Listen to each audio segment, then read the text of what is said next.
It may not have looked like a promising future after Joseph was rejected by his own brothers and sold into slavery.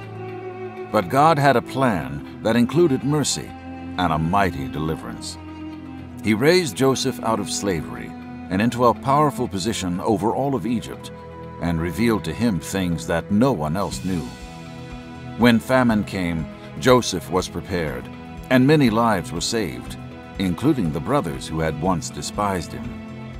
With open arms, Joseph received his father Jacob, his brothers, and all their families. They lived happily together in Egypt, enjoying the blessings of God's great deliverance.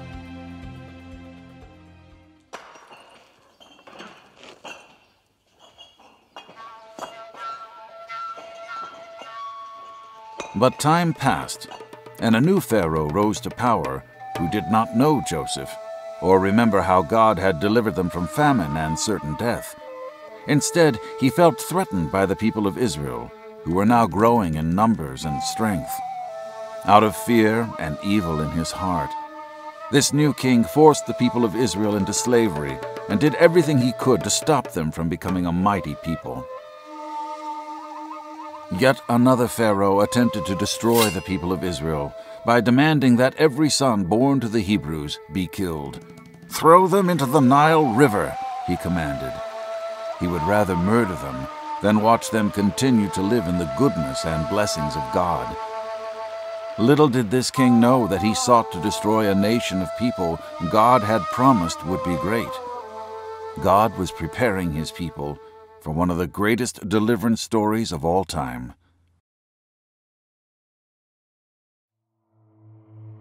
During the time of Pharaoh's evil order, a Hebrew woman gave birth to a baby boy. She named him Moses. Seeing that he was no ordinary child, and his life was already marked with God's favor and mercy, Moses' mother hid him from Pharaoh's men as long as she could. When she could no longer keep him hidden, she devised a hopeful plan. She built a strong basket and coated it with tar and pitch so that it would float like a tiny little boat. She then placed baby Moses inside, took him down to the Nile River, and hid him in the tall grass along the water's edge.